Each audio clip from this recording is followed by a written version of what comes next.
Everybody, Russ and my Hammers 11. Hope you're all safe and well. If you're new to the channel, please consider subscribing.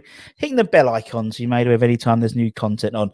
Loads of you watching it, but not as many people subscribing as they do watching. So make sure you subscribe and make sure you hit that bell icon, as we've got some really cool stuff coming up, including today's guest.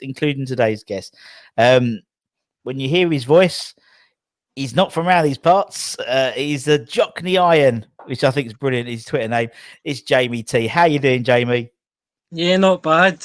Yourself, Ross? How's things? Yeah, I'm all right, man. I'm not too bad. Thanks. We're plugging along as always. How are you coping in this weird world we live in now, man? Well, it's crazy, especially up here. Me and my girlfriend were down in Liverpool at the weekend, and it seemed like a holiday, to be fair. You guys have got it easy in terms of restrictions up here. You know, we live in a world where the boozers are closed, which for Scottish people, it's like Armageddon. So, yeah, just plodding away, working away, staying sober, and watching the Hammers from any stream TV I can, find us on. So, yeah, not bad. Just trying to get by, but it's been not easy, is it? It ain't easy. And year. Yeah, it's just weird. The whole thing's just weird, isn't it? I mean, at the end of the day, to be honest, I know you're sort of saying the restrictions are tougher in Scotland. To be honest, I kind of like that. Because I'll be honest, because you know where you are. Do you know what I mean? Yeah. It's like here, same as anyone. You give someone an inch, they'll take a mile. And so that's Boris for you, isn't it? It was, and that's I like Sturgeon. I do like it because I think you need to be like, right, fuck, we're doing this. She is good in a sense. A lot of people do give her credit for that in terms of how quickly she reacts and how clear the rules are. But at the same time, being a lot of people are going against it just because there's no sort of it's okay saying, that's the rules and the new restrictions are in place, but why, people are challenging why are the hospitality sector, getting closed and, other places are still open, so it's up here, it's a bit different, people are obviously getting sick of the fact we've been in lockdown a lot longer than maybe other places. But yeah, it is good in terms of just knowing where you are, knowing the rules. But hopefully, the plan was to be stricter with it, knowing the fact that we might be out of, lockdown, if you like, quicker. But it's not really transpired that way. Nah, and I know what you mean. It's weird also because you have like all the, there's a lot of theatres starting to open around it, and like you got to think. Why ain't the football open? You know what I mean? It's just you got to think. I mean, it's the last thing that's going to open because full because you got to have 60,000 people in a very, very tight space. But you got to think realistically, they football's obviously sort of pushed aside, isn't it? It's always a little bit. Even up here, Sturgeon's not the biggest sort of fan of it in terms of just the rules and sort of restrictions. CCTV and all the other things that go with football at the moment. She's not, very kind to football. So I think football will be the last sort of, be the last fans, if you like, industry to kick start. And I'm a Motherwell fan, so Motherwell's my team in Scotland.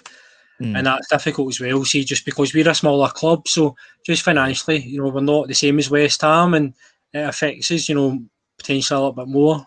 Of course. So it's difficult, but it's just one of the things. You'll have people in here every single night talking about it, and I'm in the same boat as everyone else. Yeah, but it's interesting how some people are coping with it, because some people are coping with it. I mean, touch wood. I'm not being funny. We haven't been too badly affected. None of my family have got it. Well, I think I might have had it like at Christmas last year. I think because it's like it didn't just come over in January. It's been over for a while, so I think I might have had it. But it's everyone's touch wood. I mean, I can do my job from home. Obviously, I started doing this whole thing as well. So it's I ain't done. I'm obviously sort of also. I'm very fortunate in the fact that I still go to the games because they still need the music played in the stadium. So it's not easy. It's weird, but I'm a lot more fortunate than some other people here. Exactly. As you say, some people are lucky, and some people have obviously. I've not had the experience of having it, or going through an experience where someone's had it. So I'm saying that from my perspective, but there's people out there, have probably had it tough. Lost family members, and that's what you have to remember, I suppose, isn't it? The fact that there is people out there struggling, and when you're wearing a mask or you're the pubs are closing.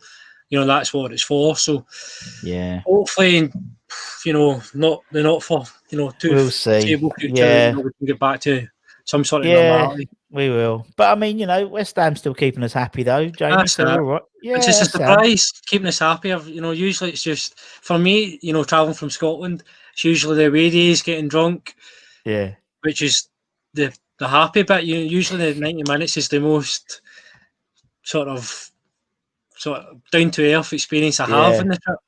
But yeah, recent performances have been keeping the yeah. They Jockneys have. happy. And what's it like? What's it like? Obviously, because now having a Scottish manager in charge of West Ham, with Moyes and stuff. Is it? Yeah. Is it? Do you I have a wish I certain? could say I was proud, or had Yes. that sort of Scottish connection there, but Yeah. nah, not really. It was a strange one. I thought, like everyone else, we don't really, as I say, have some sort of passion or connection to Moyes in any sense. No. It's obviously a good thing having Moyes and even Snodgrass there as well. Yeah. It's good seeing the kind of boys in the team and having a connection, I suppose, with West Ham in general. But with Moyes, I thought the first time around he done his job. Yeah. Again, he was handed a sort of difficult task at the time, Yeah. and he made the most of it. If it was maybe an Englishman like Sam Allardyce who'd done the exact same job, would he have maybe given more credit potentially? So I thought, I think Moyes is doing a good job before Yeah. and just now. I think he just needs time, to see where he can take us. I think Yeah. it's hard to sort of go on just the fact that he has got a few results. I think he needs a full season under his belt to really define whether if he's, a top half manager or if he is like a sort of a Sunderland, what he has went on to do since Manchester United. But he's been all right. It's proud to have a Scottish manager just now, but I'll see where it leads to. now he's doing all right. You're proud to have Yeah, him. now he's doing all right. Yeah. He's in a good When place. he's He's all right. it's like it. It's like with Andy Murray. When Andy Murray's winning, he's British. When he's losing, he's Scottish. Yeah, It's exactly. the same over there. Yeah, I know. But I mean, it's it was important. I think that we had a British manager in charge anyway, because I just think we got our fingers definitely burnt by Pellegrini. We tried to buy ourselves into being a top 6 team, and it didn't work. And I think Moyes is actually probably ideal if he does what he does at West Ham, is what we did at Everton, which everyone always mentions. Exactly. Then and he's and the guys he's getting in, the Součeks and the Bowens and hopefully Berama and Soufal and I think good but it's he has done well. He done the exact same at Everton in terms of signings as well. He got value for money, and obviously people say we should have went for maybe an Eddie Howe at the time, or other people were sort of mentioned. But David Moyes is coming in to do a job like he done at Everton. We're not going to just go from where we were, spend 100 whatever million, and just all of a sudden be in the top 4. There is a steady progress there, and the fact that David Moyes has done it before, he knows sort of what's demanded and what's the sort of duration in terms of the timescale involved and the signings you have to make and how to build that spirit, because we're not going to get there through raw ability with the amount of money other teams are spending. So hopefully does a good job for us and gets us even in a place where we can start building. We are in a position where if we do spend a bit of money, we've already got a team there that can compete at a decent level. But question marks are over him just now, but hopefully this is his last chance in the Premier League, isn't it? Really? It is. Yeah, totally. Hopefully delivers. No, you're right, and obviously there's a big question mark now in terms of obviously Antonio's injured and out for like whether he's 5-6 weeks or whatever, and so it's we do call everyone calls him Divering Dave and stuff like that, but now it's a chance to say actually, I mean he found he went to that 3 at the back and it just worked. You can't necessarily play that same formation with Haller if you're playing Haller. Exactly. He won't have that sort of that running ability. You need to have a bit more creativity on the side. So it may mean that Barami comes in and Fornals is dropped. So there's going to be a bit of change. It's going to be interesting. I think. And you hit the nail on the head there. A lot of people are seeing social media complaining about the fact Haller isn't playing, but you can't play Haller in that formation. He doesn't get in behind. That's why Yarmolenko will come on at the weekend. It's not because he's a better player or he's more fancied. It is just because in that style of play, Haller would have obviously not gotten behind potentially he might have that capability, but not from what I've seen it so far. He has got ability, no doubt. He is no a doubt. really good player, but I think you're right. I think he will have to change it. I've seen the exact same sort of mentions that you said there in terms of if he plays Haller, he might need a Benrahma round him for miles, a bit Bowen, pace players who can get bitten behind, stretch of play, put balls in the box. So it's going to be interesting. But he played a good style of football from what I can remember at Everton. He wasn't a 3-5-2 man. That's a pretty new thing anyway. But he was, he had Morales, Lukaku, Pina. So he had a good team there. But I think he can only play a style of play depends on the players you have. The players, exactly. So, it's going to be one of those where hopefully the players now have confidence and can go into a style of play where they can play expansive football. And I think it's a confidence thing, as you said. And I think you're right. You can't, you can't make an omelette unless you've got the eggs to make it. And so, at the moment, he's making a cake with certain ingredients. Some of those ingredients he can't play this on, against the Premier League champions. So he's going to have to get a new recipe. And hopefully, I think he's got I think it'll be the making of him in terms of his West Ham managerial career, because he'll have to do something different, and he'll have to do something different. So it'd be interesting to see what happens. I mean, it's only the Premier League champions. It's nothing much, not being funny. Not much of a test, is it? Although they don't have Van Dijk. Sometimes that's when we perform the best, but isn't it? You've seen in recent games. We always do. We were shitting ourselves when we saw the Premier League fixtures come out, and everyone's like, his first 7 games. Oh shit, we're playing everyone in the top 6 or whatever. If they play anywhere like last time we played at Anfield last season. Yes, I think it was Fabianski made the 2 mistakes. Oh yeah, we'll be on to a good performance and a good result, hopefully, if he plays similar to that. But and without Van Dijk and without Fabinho, and looks like Salah's got a knock. You can't play. Yeah, you can't play. Who's Salah anyway? Yeah, who's he? He's no Jared Bowen. Yeah, he's no Pablo Fornals. So Jamie, obviously we'll address the elephant in the room in the fact that you haven't got a Cockney accent. Why are you a West Ham fan? What's your story? Why are you West Ham? This is the thing, when you're growing up, if you support West Ham in Scotland, straight away people are asking you, did you watch Green Street? That's the elephant in the room up here. If you support West Ham, all of a sudden it's because you want to be football casual. Not for everyone, especially not for a lot of people I go to football with. It tends to be if you are one of those fans, you fall off very quickly because you have to pay a lot of money, you have to travel a lot. So for me, it's because my dad.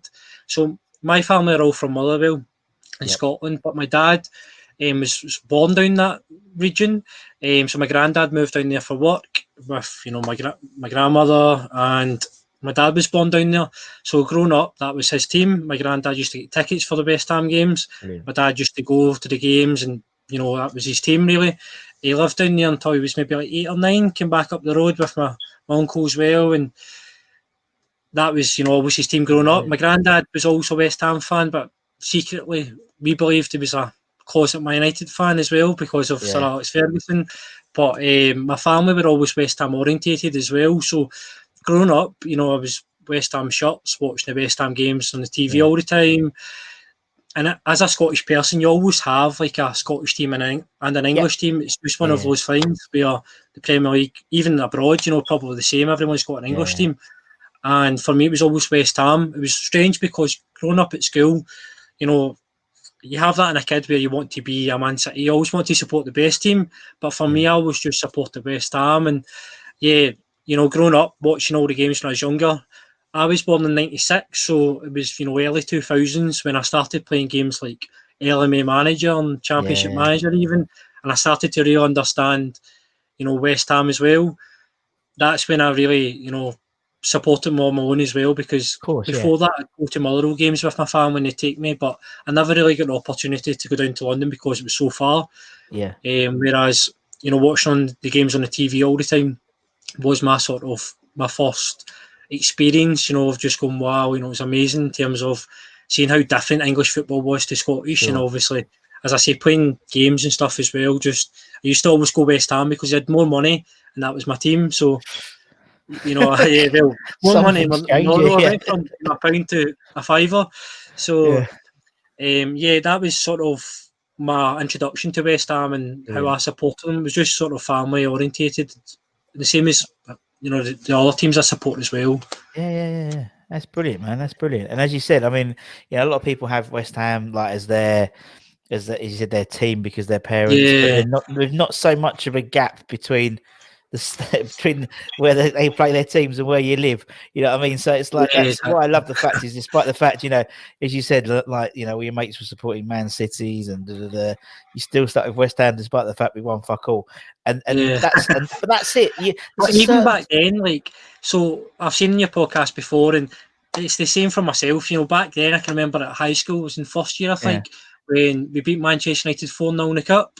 Yeah. And I think Karen Cole scored 2 and Jonathan Spector scored 2 as well, I think. Yeah. I think that was the case 4-0 in the cup at Upton Park. And I can always remember that. And like for me, that was like winning a trophy. That was like, like basically winning the FA Cup or something. It was just something I climbed on to for the next 5 years of being a West Ham fan. So, that's what we do, though. That's what we do. It's like we love the fact that we scored. We've beaten Tottenham, we beat Tottenham, or we draw with Tottenham, or whatever, and we'll live on that for a good couple of weeks with all our Tottenham fans. Yeah. And same even with Man United against them, we've always can recall the one time. Yeah, we got a win or a draw. I love it, but that's what it is about being a West Ham fan. We don't get. There's not much. It's more thin and thick in terms of being a West Ham fan. We have not a load of highlights, but when we do have them, we cherish them. Do you know what I mean? It's like like that game against Tottenham.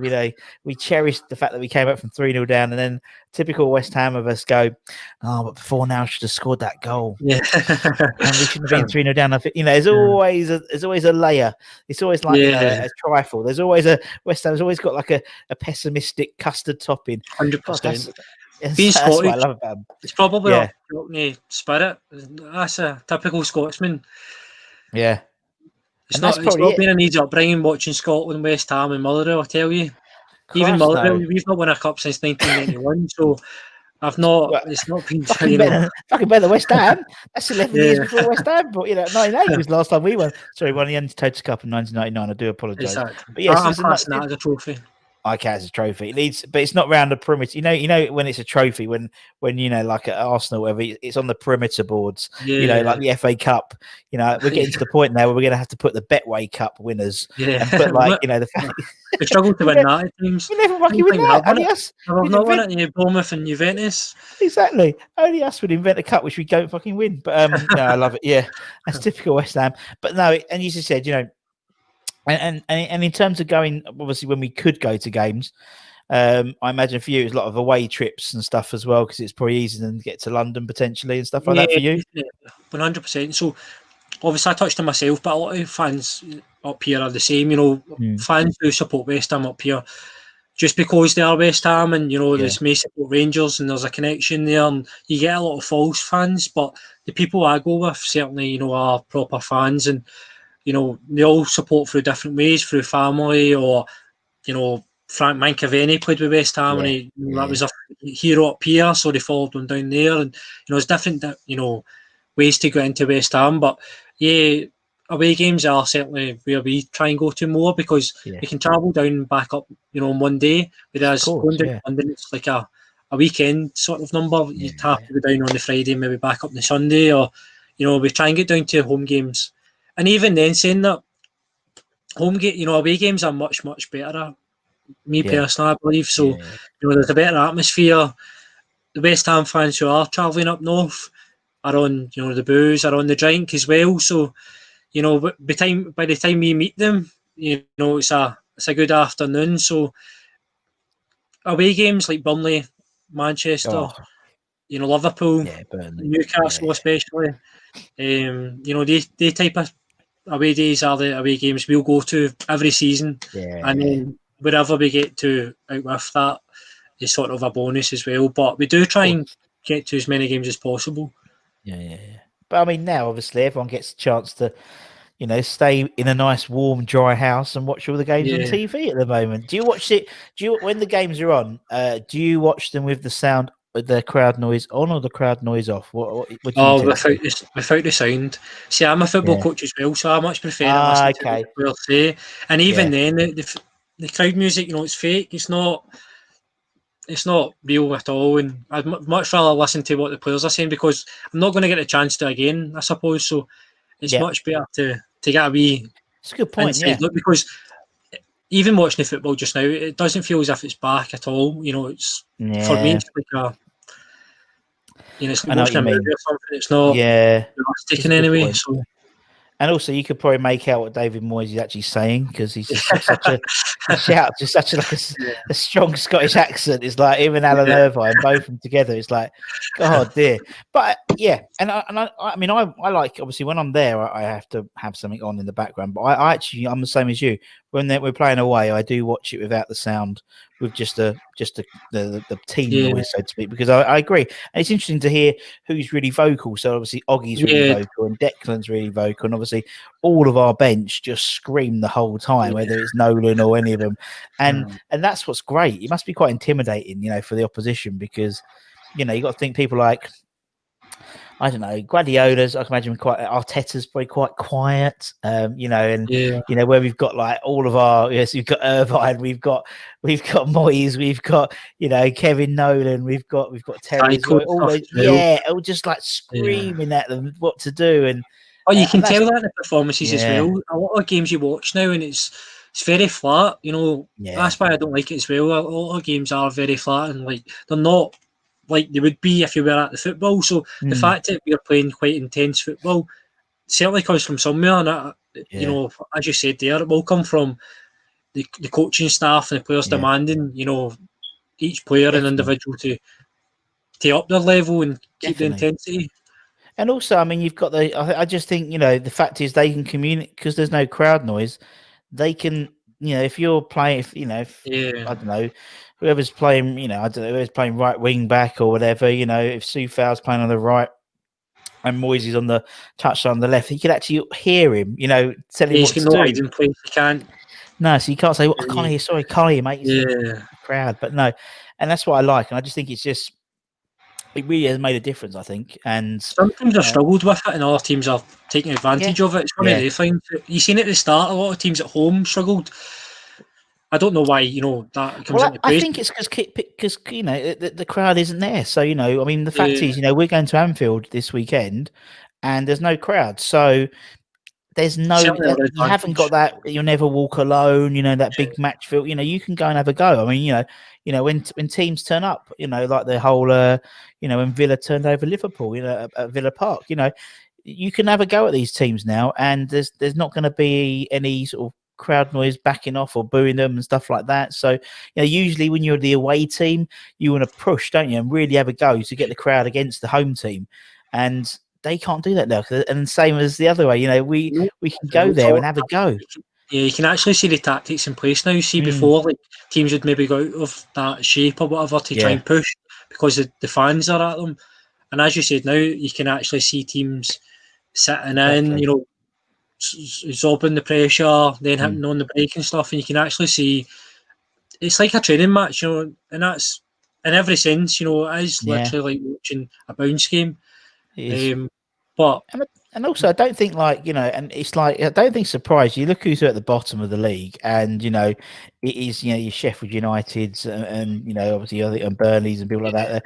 And I think it's because I don't think it's any surprise really, because they have traditionally really tight, intimidating crowds. In terms of the ground and stuff, and a lot of Sheffield United's points were from home, and the crowd played a massive part. They're not there now, and so it's almost like they've lost 20% of their intensity. You say 12 man, but literally that's kind of what it is, and I agree.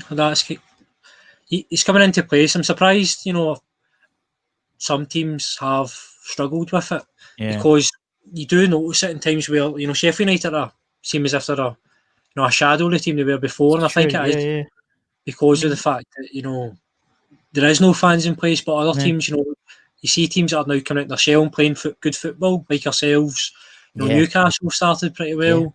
In terms of the football playing. So there's teams that are taking advantage of, not having that pressure. And there's other teams, not having fans there where, as you say, the other team get intimidated. And, for Sheffield United, maybe the players that have stepped up from the Championship, a lot of the players maybe didn't have the quality, but because they had that sort of, the legs and the fans pushing them, that extra effort goes a long way sometimes. It's like in Super Mario Brothers when you used to, he was a little man and then he had a mushroom and became a big man. And that's what they are. They probably last year played 20% better than they should have done on their FIFA ratings.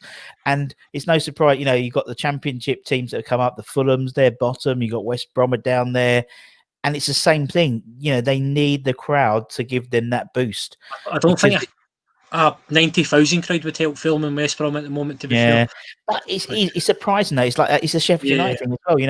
It's Sheffield United. No, I didn't think they were going to do as well as they did last year, and I don't know the stats. I'm sure someone's going to come up in the comments soon. But a lot of their points were at home, I imagine, and it's intimidating ground. I've been there.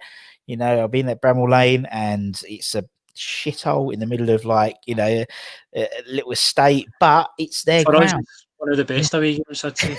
I love it. It's a great away day because it's like old school football, isn't it? It's literally. It's surprising as well because the style of football they play kind of suit them in this environment in terms of they do sit back, they do sort of hit teams in the counter. They are very defensive, and the fact that obviously there is no crowd, no one's really urging them forward either. So. It shouldn't really affect him as much, but I just think it is because other teams are now going there and feeling more comfortable. Yeah. And obviously maybe sussing them out a little bit in terms of how they play. But, I'm surprised that teams like that, and Burnley especially, but teams like that, you always see teams like Sheffield United and Burnley might struggle at times, but they always seem to do enough. Yeah, when they need to. Yeah. Exactly. They pick up points here and there. And obviously Sheffield United, this is their first season really having that challenge, but I can see them staying up and just getting enough points because the style of play they play, and Fulham and West Brom, there'll be teams worse than them. I think there's a lot of worse teams than them this season, so and that's why I never really had any sort of worry for us, because I just think there's worse teams. Not just I think there's worse teams than us, but I think obviously the tail end of last season we were playing some really good football. Bar one game. We were playing, and same as this year. Obviously, the first game, the Newcastle game, I think if we played Newcastle now, we would have turned them over, without a doubt. We're notoriously slow starters, and our 1-11 is good. It's interesting now, obviously, with Antonio out, how it's going to work. But I'm quietly confident. And I think everyone knew Antonio was going to get an injury, though.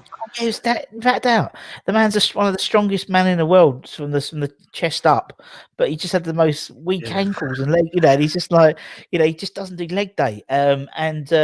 He's just someone so strong. He's so weak, and I'm surprised it took him, because obviously he didn't get injured last season after restart. If I remember, he may have got a knock or something, but he played pretty much every game, and he's played pretty much every game this season as well. And I think we saw when it was the you knew it was coming. I don't think it matters how many sort of times he plays or what he does. It's just you just know it's coming in a season where he's going to get injured.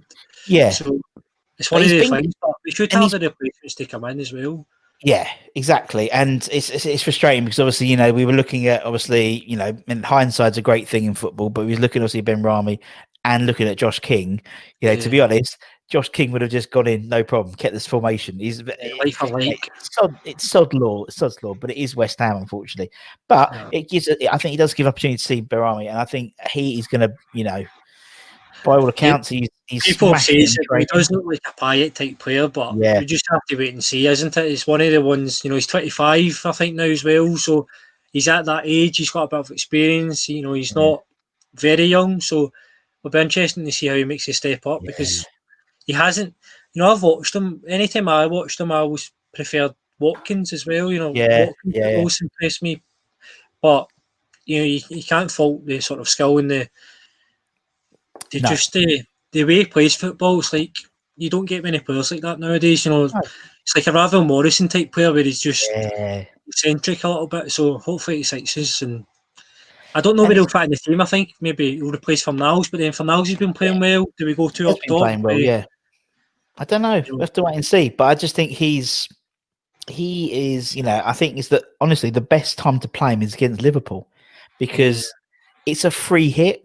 Liverpool's a free hit. Liverpool at Anfield, free hit. We're odds on to lose. And especially with the defensive woes just now, like seeing the amount of injuries they've got, it's the best time to go at them. Yeah, go at him, play him. He's going to be, his dream to play in the Premier League. He's going to be playing against the Premier League champions. He's going to be trying to do every fucking trick and flick in the book.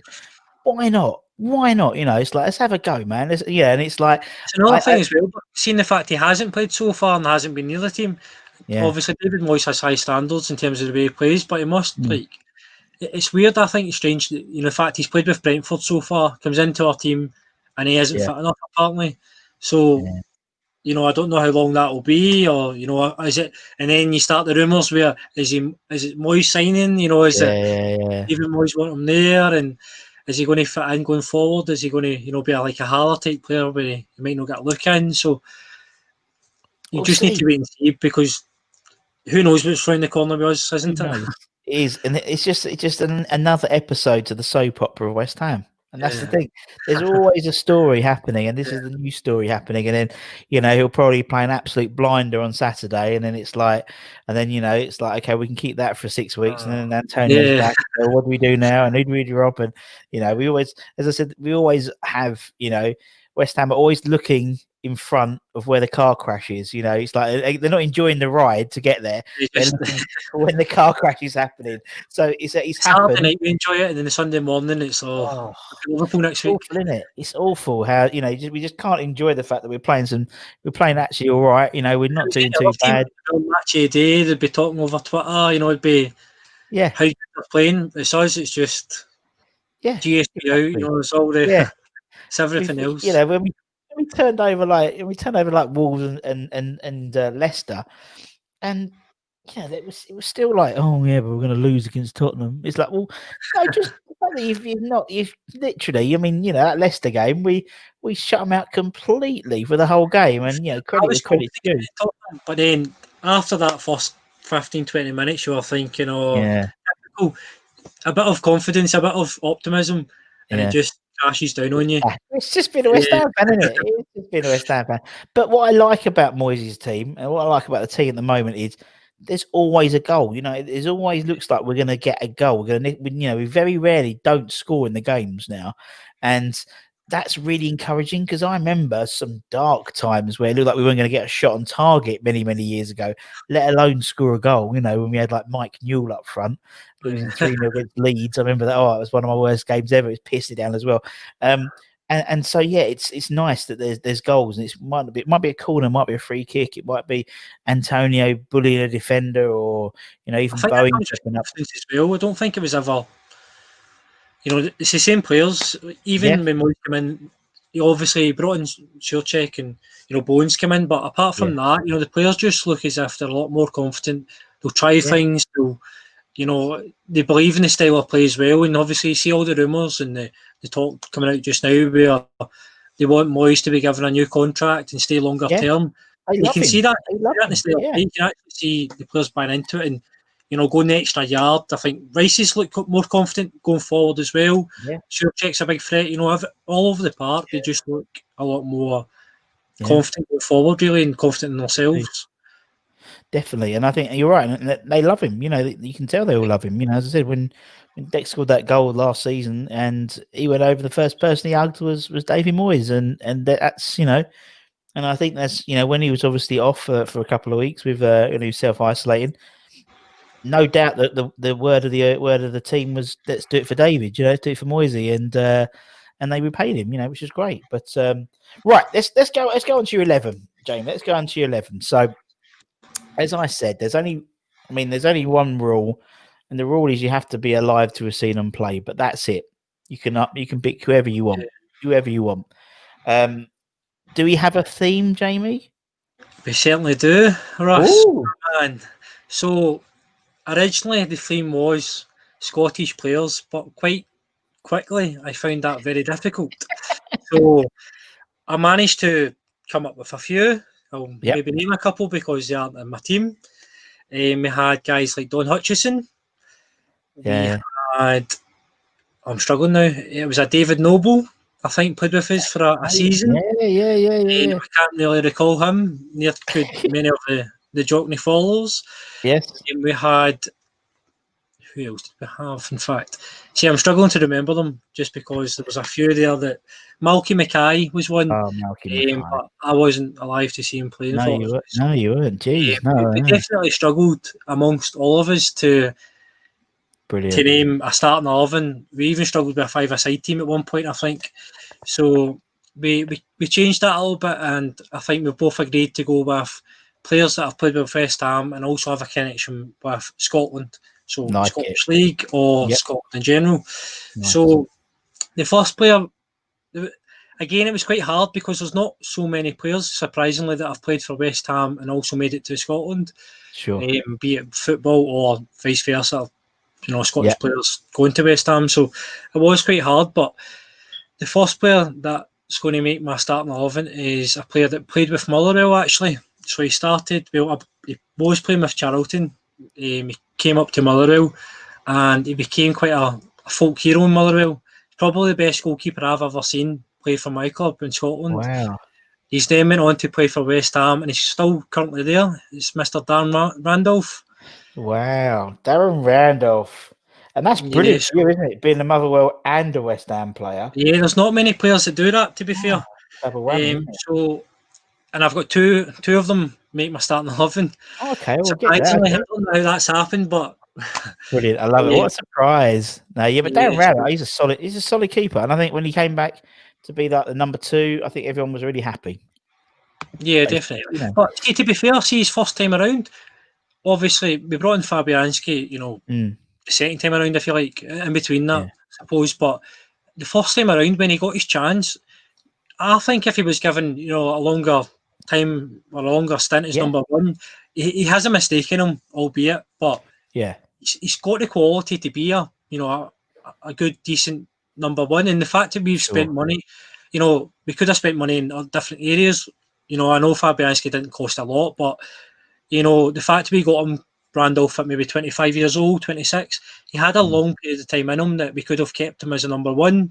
Could have maybe seen how he got on, but obviously Adrian was there as well at the time, so it was a cult hero that was up against. I find it was difficult to get in the team, but he is a good goalkeeper, I think, and he's a good number 2, as you says. He is, and it's a shame, isn't it, that it's a shame that Alisson's back in the side because facing Adrian, bless him, the way he's been playing. But and I think I agree. When he got his place in that first team, it was like, unlike Fabianski and him, where clearly Fabianski's the number 1 and Darren Randolph's the number 2. With him and Adrian, they were very, very close, and it was always like when one had a bit of a couple of dodgy games, the other one came in, and then one was a cup keeper, and I just thought he was some good performances. I can remember there was a few performances where he was a standout, a few good saves and stuff as well. He's one of those shop stoppers who stop shoppers, should I say? Well, whatever he sort of does, it just makes it look so much dramatic and so much better than what it should be. Yeah. And I think that's sort of maybe why I liked him at Motherwell, because he was just so. We've had good goalkeepers in Motherwell as well. Guys like John Ruddy played with us as well. He started with Motherwell and made his way down to Norwich. We've had good goalkeepers. Mark Gillespie, who's went on to Newcastle this season. Yeah. So we've had good goalkeepers, but I think Randolph just, with us, he played consistently, and he just, he was just so good at being that, sort of goalkeeper where, he could pull a wonder save off, from nowhere and keep the side in a game. You would have sort of games where you made a blunder or not, blunder or two, but I think he is a really good goalkeeper. Where he's probably maybe past his best now. Probably. Him, but, I'm not going to get him back in his peak, but he's certainly a goalkeeper that we've got value for money for, and it's not many players you can see that. Oh, definitely. Right, okay, we'll put Randolph in. Let's go into the defence. Who's your first defender? So I'll start it right back. I've went with a 4-2-4 just to try and squeeze players in that are worth mentioning in this side. I struggle with centre mids, to be honest with you. That's why he played two. Even then, yeah. Love it, man. Centre mids are makeshift, Yeah. but we'll make do.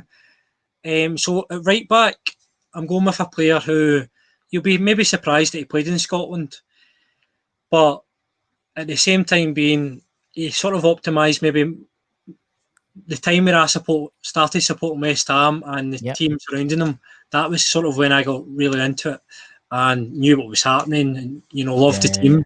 It was a Mr. Faubert. Oh, Julien. Yeah, Julian Faubert. So in Scotland, he's not maybe...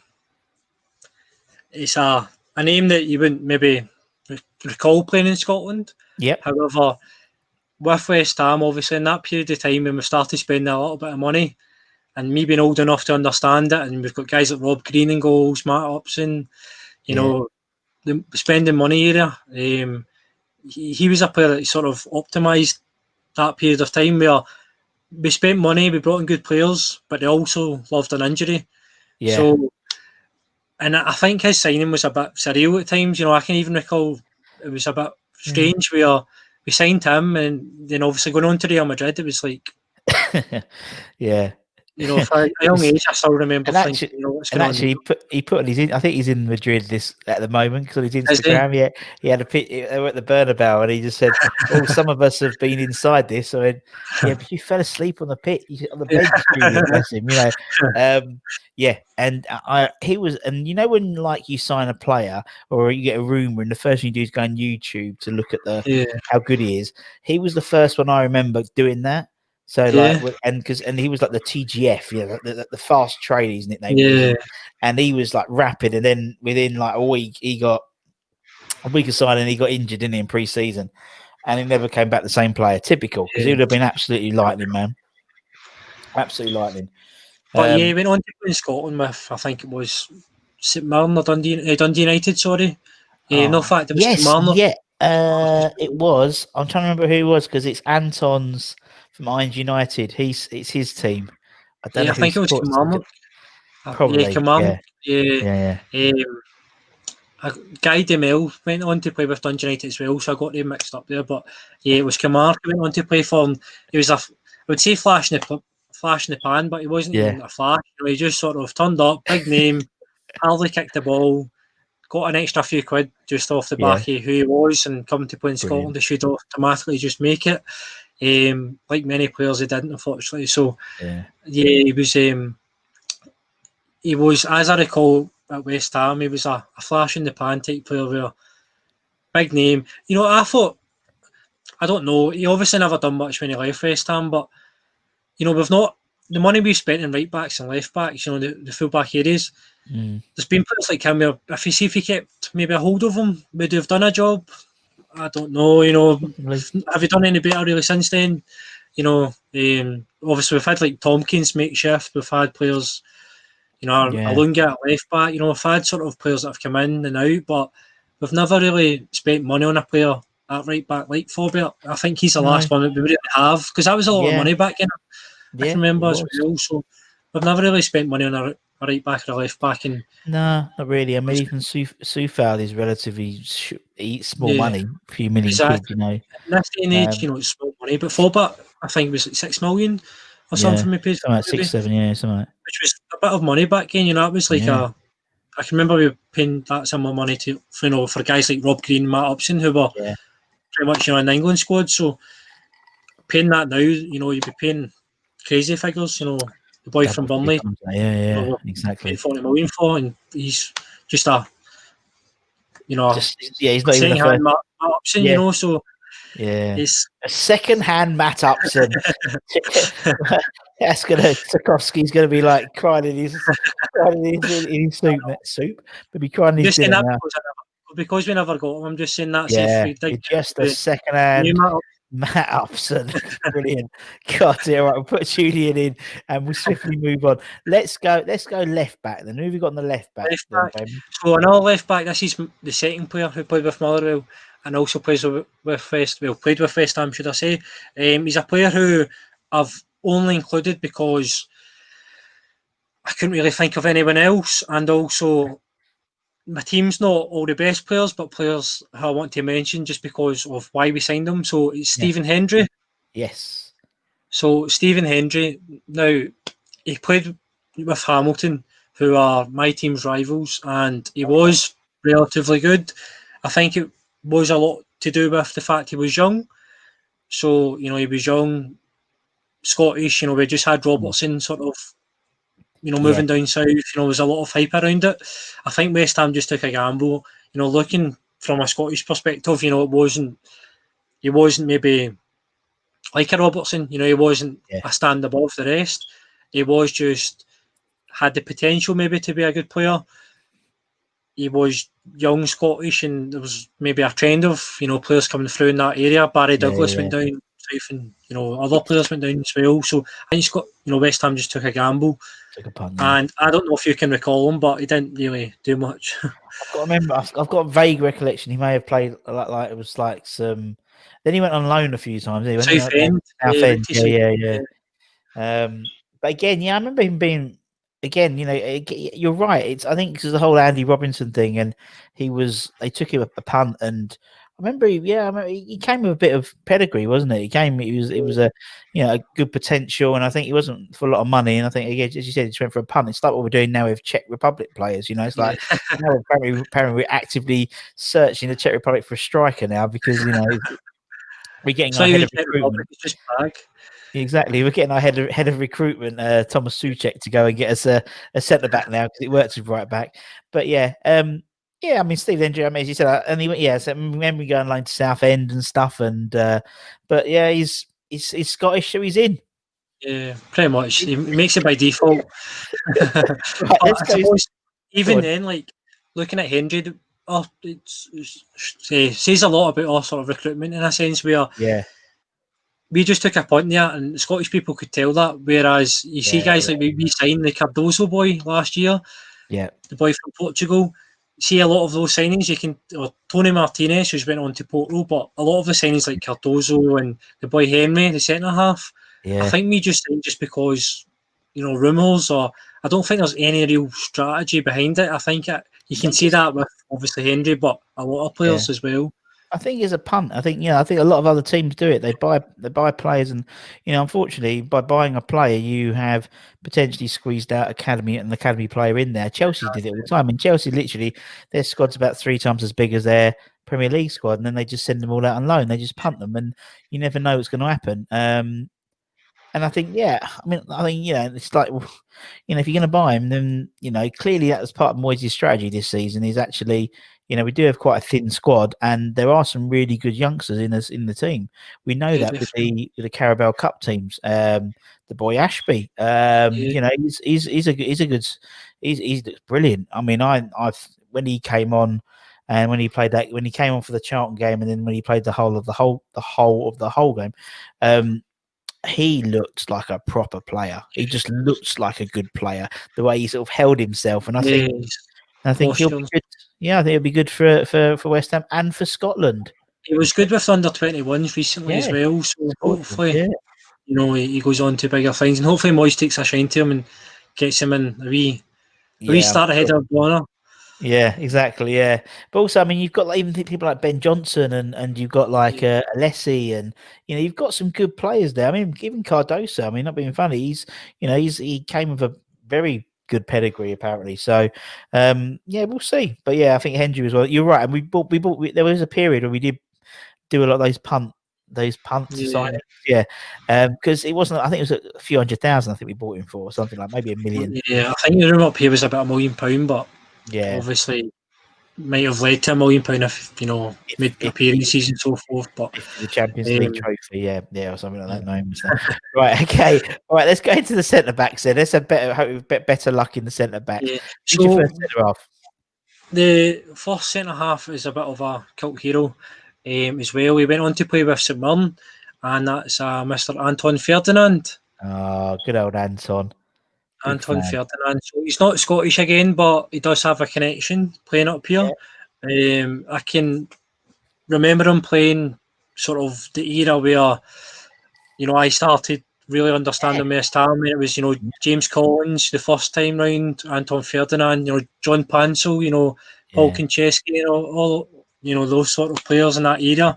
And Anton Ferdinand was that player who was, he could have been like a Mark Noble in terms of he never had, you could always tell he had a level, but at the same time being, he was never as good as his brother, but he potentially could have went on to make it with us, if he just had that sort of maybe luck, on his way or develop maybe. But he was a sort of a hero of mine just because he came through the youth. I love players that come through the youth and, our West Ham or our, my different teams. So he was a player that, as soon as I knew he played in Scotland and, he could make you start in 11, he was in.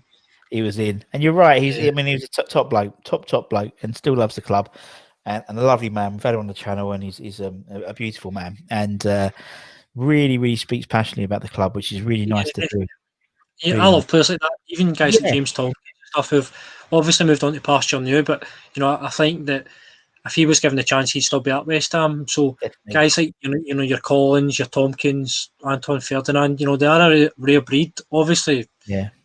For us, some of them don't come with, they are, a Rio Ferdinand every time or a Frank Lampard. But, guys like that would have been, if they had the quality, would have been some team just to keep a hold of in terms of the players that have come through us. Yeah, of course. Right. Okay, we'll put Anton in. Who's he going to partner then, Jamie? Oh, the next one's a no doubter. I'm sure you're ready, hovering over his name, Mr. Christian Daly. Yeah, I'm trying to find it. I was screaming around it trying to find it ready. Mr. Christian Daly. Yes, we've got to get him Daly. So, I think I don't need to explain myself here, do I? Obviously, he's a cult hero. Just his song alone. He's not in here through ability or his time with West Ham. Just for his song alone, he's made many a away day worth travelling to. So Christian Daly's in there. But I can remember obviously watching him as well. Again, he's another player that maybe didn't have the quality to be in my starting 11 because he was the best player I've ever seen. Yeah, he's in there because one, he's a legend for us. He tried his best. He's like a Joey O'Brien type player where he tried his best every time he went on the pitch, and he was decent at times. He did have his moments, and other times he maybe just typical West Ham. I think we can do better, and we ship him off and we try and bring someone else in. But you're right. He always put a shift in. You know what I mean? He was, and he. There's no doubt of his commitment, and very similar to he said like a James Collins, or he wasn't maybe the most technically gifted defender, but if that ball was if he could get any part of his body in front of that ball to stop it going in, he would. Hard as nails, that man. And obviously he was Scottish, so therefore he's in as well. So that was pretty much a nailed on one, I think, to be honest. Right, right. Let's move into midfielders. So you've got two midfielders. Who's your first midfielder? So the first one is both are makeshift, as I says. The first one is a centre mid, I suppose, this season. It's a Mr. Robert Snodgrass. Again, hello, Snoddy, the Snod father. The new Pyatt, I suppose. That was the plan anyway, but Snodgrass. I suppose in my era, as I says at the start, there wasn't many players that I could include, just due to the fact I haven't seen them play. Snodgrass is one where he's Scottish and he sort of optimises everything you want in a West Ham player and also in a Scottish player as well. You think of Scottish players maybe back in the day, but nowadays, it is sort of hard grafting. It's an industry about sort of Scottish players nowadays. So, in terms of the hard working and determination, to put the yards in for the club, and Snodgrass, last season sort of optimised. I think it was last season where he came in this spell on the team, and he was like the best player in the team for a while. He was like top. He was like top of like the Opta Index and stuff like that.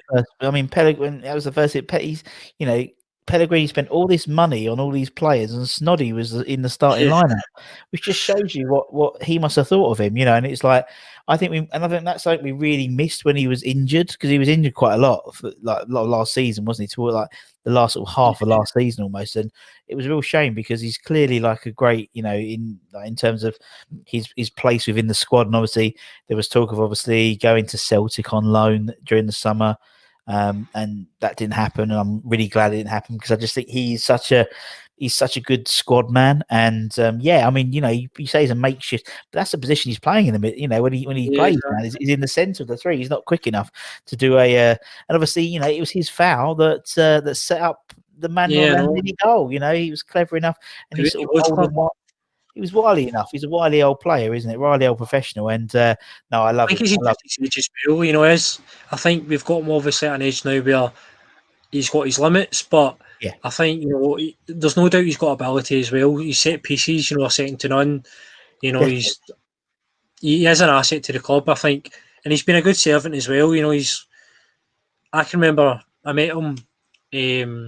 Where was it? Preston train station. We played Preston during pre-season, and I met him at the train station. I was just talking away, and I think he was on loan to Villa the season before, and he was telling me that he didn't actually want to go to Villa. He wanted to go, you know, make a sort of a new start at West Ham that season. They wanted to give it everything because he preferred staying in London, and also, you know, he loved the club. So I think, you know, he's been hard done by, because he did come with that Payet tag, if you like, but he has been a good servant overall with us. Oh, he has been, definitely. And, you know, the fact that, you know, I love him just because West Ham Clits calls him the Snod Father, and I just think he's brilliant. You know, I love him. He's just so funny. He's just such a funny bloke to have around the ground, you know. It's really top funny. bloke. Banter is top, and obviously they use him for all the prank stuff and things like that, don't they? Because he's always a good laugh, and I love him. Right, okay, Snoddy's in. Who is Snoddy going to partner in the centre? So this one is a very much a makeshift.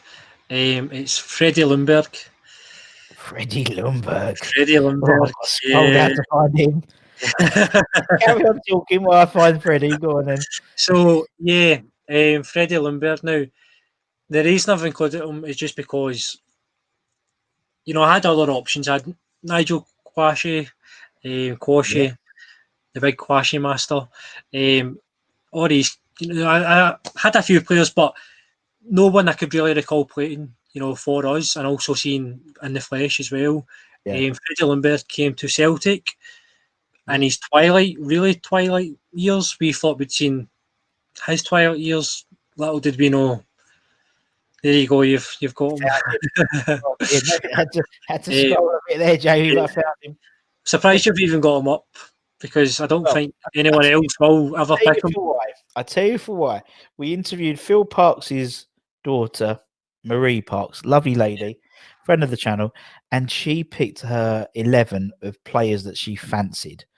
And was in there, so that's why he's in this. That's why he's in my database. But yes, Freddie Ljungberg, and as you said, went to Celtic, didn't he?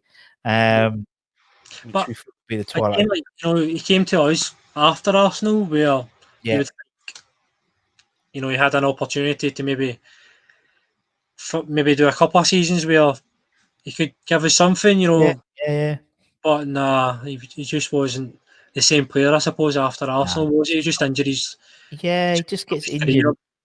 And like, you know, it was part of that weird time where we just part of this sort of the Magnuson time, wasn't it? Where we just had lots of players on massive wages, big names on big wages, and just didn't work out, you know. And it's like, and it's a shame because, like, you know, I think only played about 25, 30, made 25, 30 appearances for us, and he scored a couple of goals, if I remember. Didn't really set the world alight, but he was a name. I always remember him because of that era. That era, as I say, was the era where, for me, I started supporting, you know, every week, watching the games, a match of the day. And you know, there's not many players, as I say, that have played for West Ham that have went on to play in Scotland, or you know, that sort of can play in my starting 11. But he was one where, you know, even though you know, he didn't have the best of careers, the team he played in sort of was, you know, brings back good memories in terms of sort of I didn't understand at the time, but the money we spent, I enjoyed it. Yeah, Just because, exactly. obviously I seen all these players coming into West Ham and, seeing us playing a bit better than the early 2000s anyway, Yeah, exactly. And I mean, he wasn't. If I remember, he wasn't at Celtic for a very long time. Nah, He's just a season or like half a season, or something. Wasn't he? But again, he qualifies, doesn't he? He qualifies, and I know we're struggling for midfielders, so he qualifies. That's very good. So yeah, right. Okay, so that's your two. We're gonna go to 4 up front. So you go through it as you want to, man. Those 4. Yeah, so I'll start right wing even. He wouldn't be classed as a winger, but maybe has the pace to do it. I'd go with Craig Bellamy. Oh yes, nice. Craig Bellamy. So he is well known in Scotland for playing for Celtic for a period of time. He came to Scotland on loan. And he was very good up here as well. Obviously came sort of mid-career, so he did, I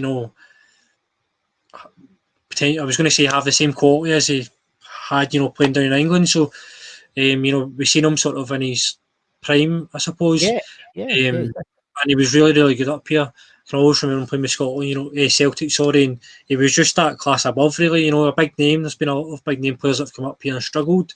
Yeah. He wasn't really one of them. He maybe didn't take off. He wasn't like a Henrik Larsson, but he was a player who, was a stand above and a joy to watch, even if he did play with Celtic.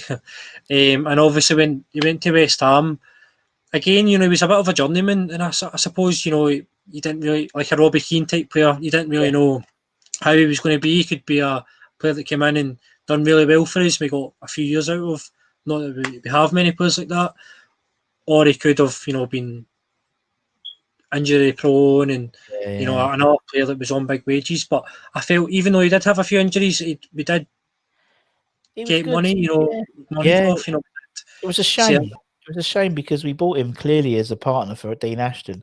Yeah, and obviously Ashton got injured. And that really fucked up, I think, Craig Bellamy in terms of how he's going to play. To be honest, by the looks of it, because it was good. They would have been the new, Cotty McAvenny. Definitely them two. Obviously, there is a lot of West Ham Celtic connections, and I'm sure there's a couple more coming in soon to your 11. But I thought Craig Bellamy was great fun, and by all accounts, fantastic, professional. When we interview people, we talk about Craig Bellamy, the players who played with him. They all rated his professionalism. He was a nasty piece of work, on the pitch, and we love, he's a bastard. We've had strikers. We've brought in strikers, and we think we can do better, so we move them on because big wages or whatever. Right. Yeah. They then bring players in who are not as good as them, and we're in that vicious cycle. Bellamy was one where obviously he got to an age where he was maybe past his best, and he did have injuries, but at that period of time, he was one of our most recently, best strikers, I suppose. We haven't done it. Obviously, we had Ashton and guys like Carrington Cole and stuff. Maybe in a different bracket where they weren't as good, but they've gave us good memories. Whereas Bellamy was that quality player that maybe did deliver, I suppose, whereas other players haven't. He had pace, didn't he? He had pace, and bar Antonio, our strikers don't seem to be always pacey. So I mean, not as I said, no doubt you're going to mention a few. I don't think any of them are blistering pace. And Craig Bellamy wasn't he? And apart from Antonio, and he was exciting. He was an exciting player, and he was nippy, and he was like a terrier, wasn't he? He'd just get involved, and I say all that, but he wasn't. We didn't get him in. He wasn't sort of. We spent a lot of money for him, and we didn't get like a Dean Ashton that could have been. He could have been a lot better, but at the same time, I just feel as if he was good for us during that period of time. And he did have a lot of class. Yeah, no, I agree. All right, I'll put Bellamy in. Who's your next one of your 4 then? So I'll go a step in. So I'll go from with one of the 2 up top. You might be surprised a little bit, but again, I'm going for players that I can't pick my best 11 that I've seen play for West Ham. So it's players that I feel could have been, a West Ham legend, if given an opportunity. This one's Jelavic. The Jelavic. A surprise. I say a legend as if, they're going to go on to be... Gonna have to probably type that one in. Oh, dear, Nikica Jelavic. Okay, yeah, carry on. Yep. So, yeah, Jelavic, I think he's a striker that, done a good job for us at the time. Obviously, he was lucky enough that we had Payet, Lanzini, in prime. He didn't set the world alight, but... No, he didn't, but he should have. Do you know what I mean? He should have, because he is... obviously he was about 6'1", 6'2", something like that. He was strong, and you think we like a good strong striker. We had Dean Ashtons, we had John Hartsons, we had we had these type of big players, and he was banging him in the hole, weren't he? Absolutely banging him in the hole. Even at Rangers, honestly, was probably one of the best players that I've seen in the Premier League up in Scotland. He had everything. He had technique, he could finish. He had, skill, quality. At West Ham, obviously, we played a style of play at the time that suited him as well. We played a lot of good football, definitely. Created chances, opportunities, but I think it was just because of maybe who else we had in the team at the time, maybe guys like Andy Carroll, where it was almost as if he had to play them. But I thought he done well with us at the time. Again, he's one of the players we let go because we think we can do better. Yeah, you're right. You're totally right again. We never really have brought in players that, we may have brought in one or two that have done well and moved on again, but there's never really been anybody that's come in and been any better than him, No. And you're right. I mean, he's also, thinking about it, that was that period where we did buy quite a few players as well, didn't we? He was one of several I think we bought in that summer. I think that's probably our busiest summer in recent history. I think we built about 6 or 7 players. Like and something like that. And so he was just one of lots, and maybe if he was one of a few, as you said, he might have had a bigger crack of the whip, because I remember when he signed, I was like, yeah, decent, he's a decent player, and he's he'd always seemed to score against us. And so but just never really replicated his what he did at Rangers and Hull, really, unfortunately. And then he buggered off to China, I think, after that. Right, okay, Nikica Jelavic. Probably the first time he's turned up. It'll be the last. It will definitely be the last for a few players. So it's I don't know whether someone's going to do someone might do an 11 of Yugoslavian 11, Eastern Bloc 11, maybe, and he could appear. Right, who's the next striker then? So the next one again is just someone who, I'm bigging these players up a little bit, saying they could be West Ham legends and that, just to try and sell it. I'm trying to sell it to you. The next one is a West Ham legend, and again, it comes with both sides, because he's a West Ham legend, but in Scotland, you'd be surprised he played in Scotland, never mind be a legend. So that's Carlton Cole. Yes, Carlton Cole. So yes, good old Carlton. You're right. He played, Celtic, wasn't he? Is it Celtic he played for? Yeah. Oh, Carlton Cole, God bless him. Now he is someone who is, I think he's brilliant. I love him. He's he's a typical West Ham player, in that he would have a fantastic game and then have an absolute shocker. Maybe in the same game, he would do something fantastic and shock at the same time. But he loves the club. He loves West Ham. And I think he really, I remember hearing an interview about him, but he did enjoy his time at Celtic. It was just very, very short, wasn't it? Very, very short stint at Celtic. He just never really got going, I suppose. No, I know. And it's just one of those things where just, especially if you're moving to a different league, if you don't hit the ground running, I think you get lost. And then after that, he went to, he went to Thailand or India or something. I think he went to America. Then he went to Thailand. I think he played, a couple of games for somewhere, and then he went to Thailand. Yeah. Then he came back home. So good we bought him twice. That's how good he was. It's like he took a pay cut to come back to play for us, and stuff like that. So our style suited him as well, because we were never a team where, at Celtic, when you're a striker, you're sort of supposed to run over the top of teams, have that quality to cut open defences, be like maybe a Salah type player, all the time, where you're just constantly running the show. Whereas at West Ham, obviously, was that target man. He didn't really have to really do much apart from put yourself about. He wasn't like the big. Exactly. He could just sort of sit up front, really, and just let things happen. And I mean, to be honest, I remember he scored absolute cracker against Spurs. And then I think in the same game he gave away basically the ball to Jermaine Defoe to score. So, and I just love him. And if you watched him on Soccer AM the other day, absolutely fucking shocking. When he was doing the kick. I think Ginge scored more than him, and Ginge ain't played for he's defender and ain't played longer than him.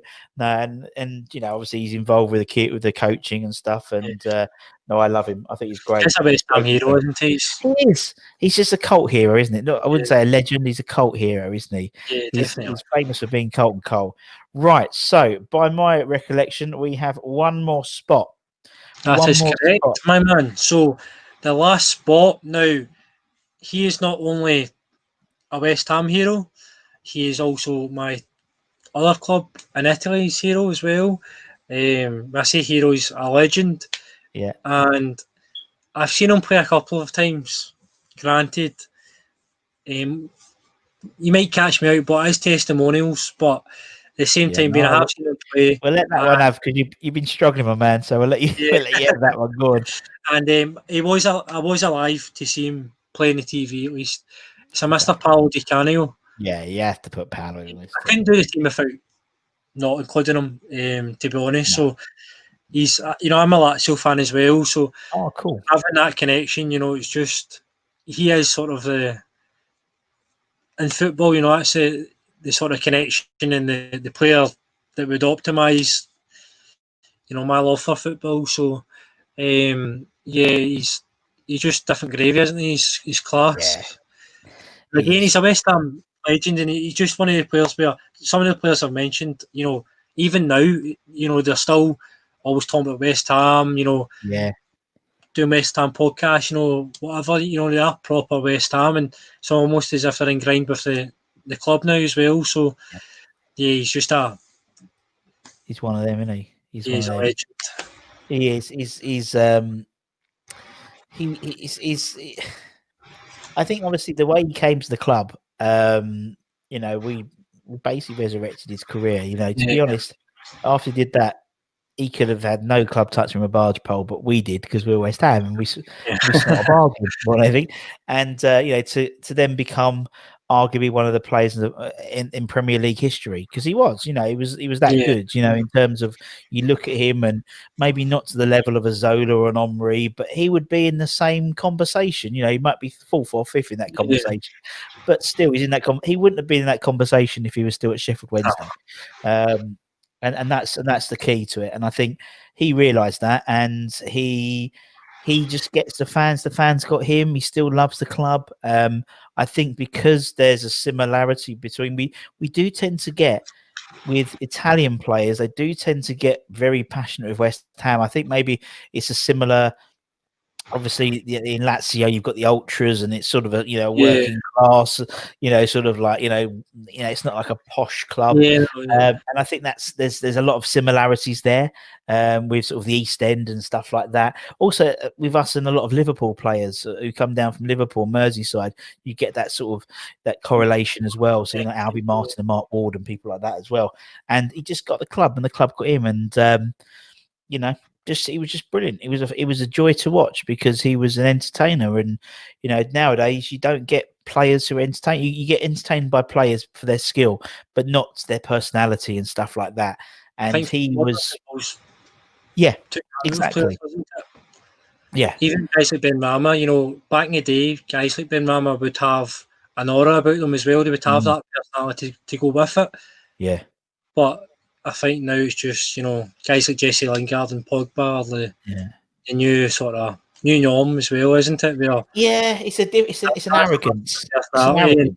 it's an arrogance now rather than necessarily a personality, and that's a real shame, because obviously we've done over 200 of these interviews, and we've interviewed obviously ex-players as well as fans, and when you interview the ex-players, they just all have an incredible personality, and and that transpired onto the football pitch. So it is, people like John Moncur, he would like jockey if he was on the bench, he would be jockeying, alongside the linesman, and he wouldn't get away with it now, but he'd be like pretending to grope the linesman and stuff like that, and but it was funny, and in that time it was funny, and it was a bit of personality, and it was something to enjoy, not just the football, but actually enjoy what's going on. It's a theatre.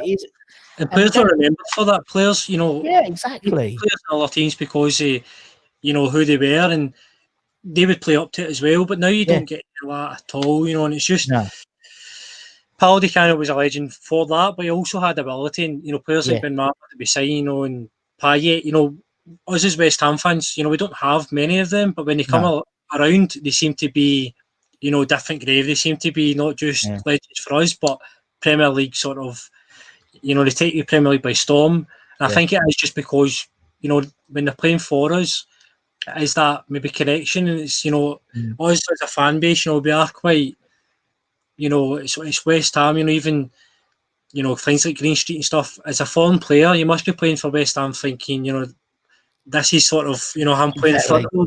For them, they must be, really hyped up. So, you can tell that with some of the players coming over, and, speaking to Italian friends and stuff, and people in Italy and abroad, they do think of West Ham fans being that ultra type. So, I suppose being a foreign player, they must really get hyped up and play in front of a fan base that they feel a connection with. And I mean, there's no doubt how passionate we are as fans, and we're an unusual bunch of fans. I think we're very different. It's like we've always got something to talk about, and that's why there's so many West Ham YouTube channels, because there's obviously, apart from my one, which we don't do, we do all the nostalgia, but obviously West Ham Fan TV, Hammers Chat, Irons United, 300 JP. Nowadays, isn't it? There's always something to talk about, isn't it? It's like how could I feel sorry for other clubs. I feel sorry for Southampton. What do the Southampton YouTube channels talk about? Because it's like they've got a well-run club, and they've got like all this, and they're doing all right, and there's no drama, it seems, there, but we've always got something to talk about, and whether it's I think it's just part and parcel of being a West Ham fan. We're a very unusual bunch of fans. We've been hardened by 40 years of not winning anything, and apart from Total Cup, I do apologise. But yeah, and I think players warm to that. It takes a certain type of player, I think, to really get themselves in with the fans. And you mentioned people like Snoddy and people like Colton and people like Paolo, and they just get the fans, and the fans get them because they put it in. Maybe not Paolo, to be honest, like 100%, but Colton would run after that pointless ball in the corner, and he'd keep on running for that pointless ball in the corner. Snoddy wouldn't give up. Christian Daly wouldn't give up.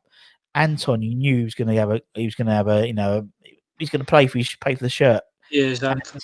And that's all we ask. That is all we ask, isn't it? And it's like, I know when Moyes is, like, during the summer, was saying the type of players he wants to bring in are the players that he wants to understand what it's like to be a West Ham player.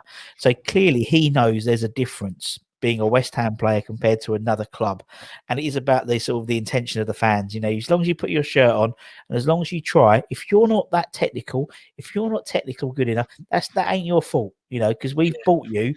But as long as you try, we can't fault your commitment, and that's all it is. It's such an easy game. It's such an easy game to be a West Ham great. It's just to put it in every time, man. Just to put it in every time, and that's why I think unfortunately, the players that obviously we're in the sort of flux between the hangover from the Pellegrini era, and obviously what Moyes is doing. So you see, like, the players that Moyes has brought in to the players that Pellegrini brought in, they're very different players. It's like, Souček, Bowen, Soufal, these guys are going to just grind all 90 minutes. I think, as we said earlier, I think Moyes is, that's his type of player, where exactly, yeah. maybe the most technically gifted because he's not used to dealing with mass amount of money, apart from Man United, of course. Yeah. Even then, he didn't get a lot to spend and he bought Fellaini.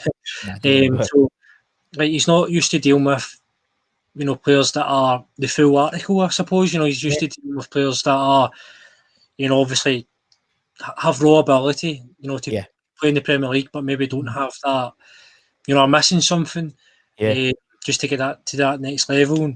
And you can see that in the players he's brought in, guys like, he's brought in some bargains in terms of, look at the two Czech boys and also Bowen as well. The players he has brought in are value for money, and they're also very, good players in terms of the players surrounding us as well. Bowen's definitely an upgrade to a Lanzini or Fornals for me.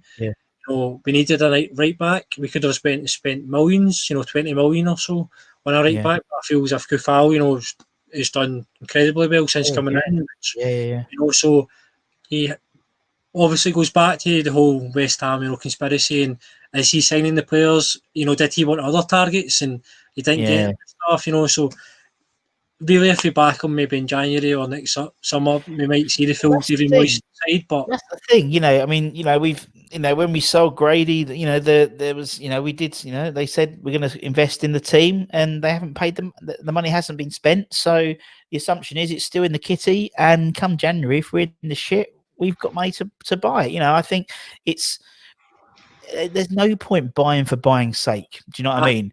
I honestly think, we've got some really, really good kids in our squad, in the under 23s, and we've proven that in the whole, as I said, in the Carabao Cup games.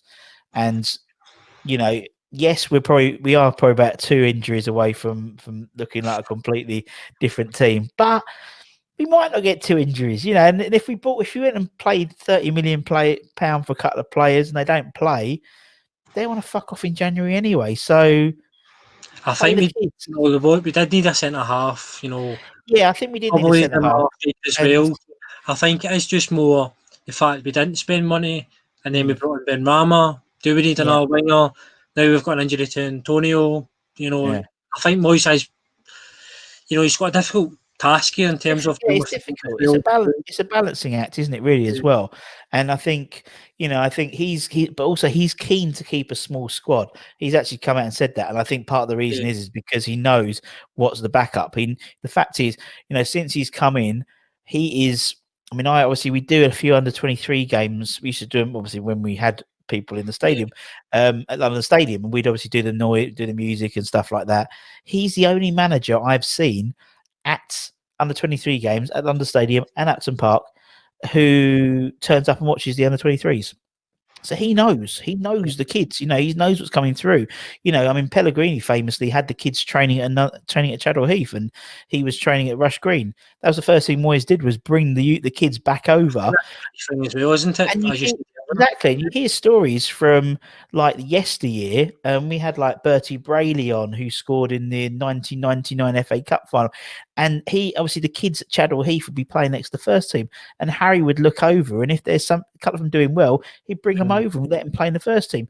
And obviously, ironically, Bertie and Joe Cole came over in their first training session was when John Hartson kicked Berkovic in the head, and so 2 more Celtic players.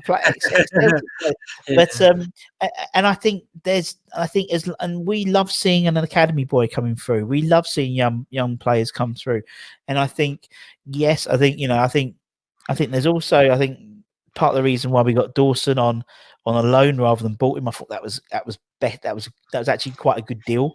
Because I think we've got Winston Reid coming back in January, who's playing quite often at Kansas, and I believe he's back in January. Back in the fold. Yeah, I mean, straight back, and I think he seems to be playing really well at Kansas City. So, get him back in, man. And it's like, that's why we maybe not spent money on Craig Dawson. The Berami deal, I know everyone was like, how it all happened, but we've got like a £30 million pay for £4 million, and if he's shit, then we'll send him back to. I think it was. What I mean? It's just the way they go around things. See if they brought in, just say it was Dawson, right? But see if they bought a 20 million centre half, and then says what we're doing is we're sending Anderson out on loan with the view to maybe they wouldn't do this, but with the view to maybe sell him next summer. We're signing Ben Rama on loan. We'll sign him next summer. Anderson will move out, and you know people have a strategy in the head and think, well, that's good business because Anderson's not really done much, and we're getting Benrahma, you know, for the same sort of value. Yeah, to be honest, think, you know, good business, but just obviously just the way it comes out. Do it, you know, it's like there's no. And you're right. I didn't think of it that way. We probably didn't pay anything really because we probably the loan deal to Porto is probably very similar to the loan deal to. So actually, it's probably cancelled itself out. But you know, and I think it's it's just the way it all comes out. And I know Moyes is trying to put a big sort of like cut on all the leaks and stuff like that, which I think is brilliant. Well, I think it's funny you announce you're not doing any leaks, which is an announcement, you know. But anyway, so but we'll see what happens, isn't it? It's like you can only judge a book by what happens by its cover, but obviously you know you can only listen to the house exactly. And so we'll see what happens, man. But oh well. Anyway, an hour and 25 minutes. Fucking hell, when did that happen? Sorry, I just kept talking. You can cut all the rubbish out. Brilliant. I just sat there, just listening, man. It's been lovely. Jamie, man, it's been lovely, man. I really appreciate your time. So thank you. And again, there's a lot of work going to that 11, and everyone will appreciate it because it's probably the worst 11 you'll get, but it's the 11 I could. If there's any shouts, let me know. I'm sure people will basically go, what about John Hartson, Berkovic and stuff, but I was too young. I can remember John Hartson, of course. Too young to see them all, so therefore why pick them? That's why, you know, that's why I put this sort of like you have to be alive to have seen them play thing. Because otherwise you probably have an easier job, because if it was as okay, you could put Bobby Ferguson in goal, you could put Ray Stewart in, you could have put Malcolm Mackay, you could have actually pissed it. But actually you've taken, because you've put that rule in and you've put in your own criteria in, then it's more of a journey, and people appreciate it because it means also you get random like discussions about Freddie Ljungberg and Nikica Jelavic. You know, rather than talk about McAvenny and Hartson, which people do all the time, we're speaking about Jelavic, and we're talking about Bellamy and Freddie Ljungberg. And it's always good to get. Could have been legends. That's what I put them in. They all could have been messed up. The coulda, woulda, shoulda 11s, but they should have all been legends. You're right, and you know, but no, man, loved it, absolutely loved it. Thank you, man. It's been really fun chatting to you. Thanks for your time. Cheers, man. Obviously, thank you to everyone else for watching. If you're watching it on YouTube, whatever, give it a like, give it a share, subscribe to the channel, join the Patreon if you want, spend some money. Or if you're listening to on, you know, Spotify or Apple Podcasts or Google Podcasts or Alexa, play My Hammers 11. That's going to work one day. It'll really fuck people off, but I need to get the listenership up, so we're having a go. People as well. Exactly. Feel listening to me. Alexa, play. I can't do it. I'm not very good. There's because Alexa's the same as an accent. If you same up here. Yeah. Exactly. It's just a posh rule, isn't it? So don't remember. But then anyway, until next time, from me and Jamie, take care, everyone. Stay safe. Wash those hands. Come on, you irons, and we'll see you again very soon. Take care, everyone.